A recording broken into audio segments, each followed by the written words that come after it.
Yesterday marked the beginning of the monsoon session of the Parliament, and on the very first day, we saw the resignation of our 14th Vice President, Mr. Jagdeep Dhankhar. Hello and welcome to Drishti IAS. My name is Saloni Nankyurier, and in this video, we will understand what happens when a Vice President resigns mid-term. So, the Vice President is the second highest constitutional post in India. First is the President and second is the Vice President. And the tenure for this post is 5 years. So, Mr. Dhankhar had assumed office in 2022 and his tenure was set to expire in 2027. But he has resigned mid-term. He has submitted his resignation to the President, citing ill health, and he has he's expressed his gratitude and at the same time also mentioned that he will not be able to continue working in the capacity of the Vice President. And this resignation has been accepted by the President. So, as of now, the office of the Vice President is vacant. The second highest constitutional post is vacant. Now, before we understand the procedure that will be followed post this vacancy, let us quickly revise the constitutional provisions related to the Vice President. So, which part of the Constitution talks about the office of the Vice President? It is Part 5, which is the Union, and Chapter 1, which is Executive. So, the Union Executive deals with the office of the Vice President, and the articles are 63 to 69.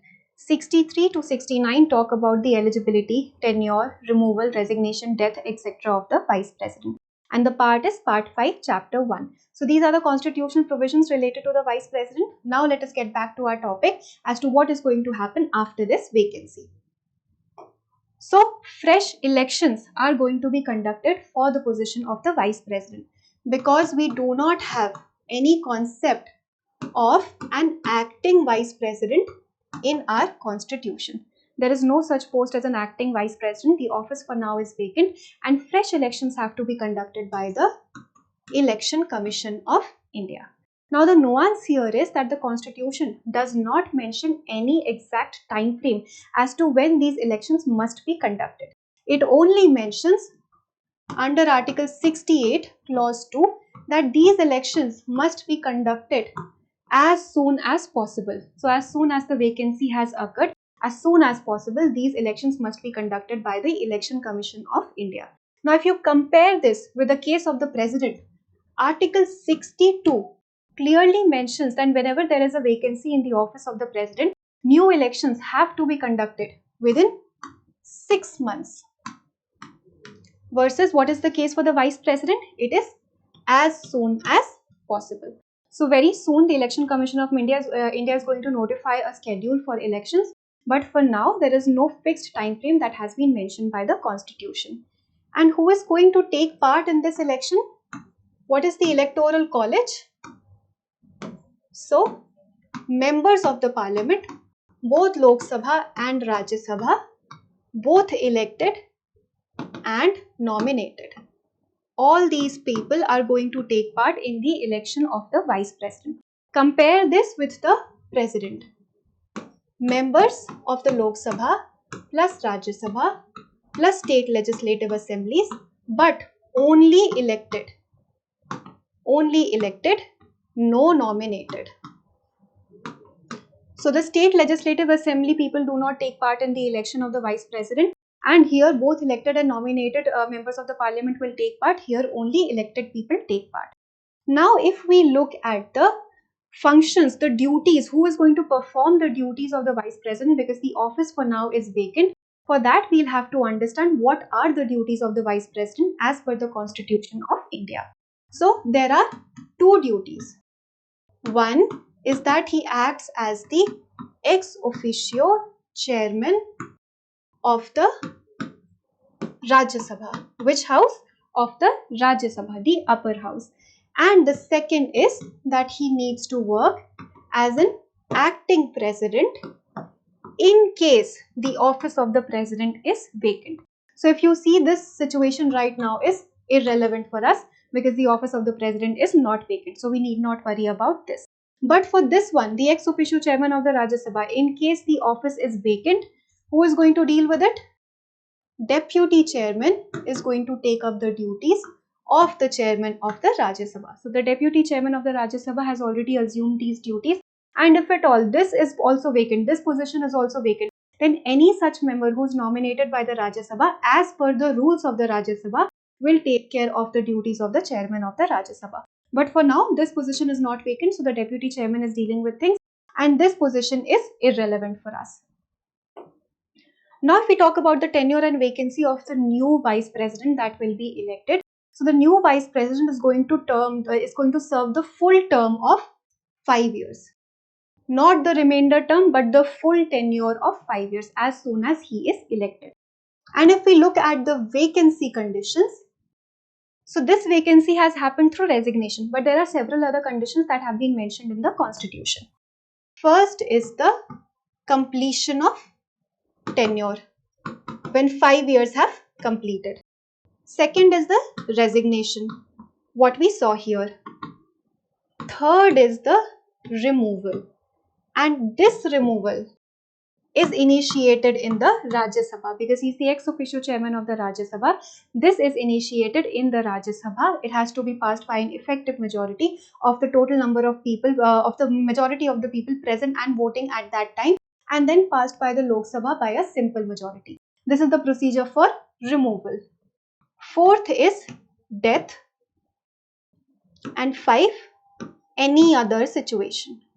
So these are the 5 conditions that have been mentioned for the removal, for the vacancy of the vice president, and right now we are focusing on the resignation piece.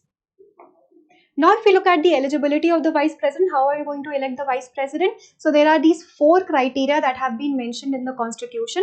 First is that he should be a citizen of India. Second, he should have completed 35 years of age. He should be qualified for election as a member of the Rajya Sabha. And he should not hold any office of profit under the union government, state government, any other local authority or any other public authority. Basically, he should not hold any office of profit. So these are the 4 criteria, eligibility criteria that have been mentioned in the constitution, and based on this only new elections will be conducted. And if we talk about the procedure of the new elections, we already discussed the electoral college. The procedure is going to be, this will be through a single transferable vote, proportional representation and secret ballot. This will happen secretly, single transferable vote, proportional representation and a secret ballot. The formula here would be total valid seats. Total valid seats by the seats that have to be filled plus 1 plus 1. So let's say the total valid seats or the total number of valid electors here are 100. So this will be 100. Total number of seats that have to be filled, vice president is 1. 1 plus 1 plus 1. 100 by 2 plus 1, which is 51. So 51 is my quota. Quota is the minimum number of votes that is required by an election, required by a candidate to win the election. So 51 votes will be required by any candidate to win the election.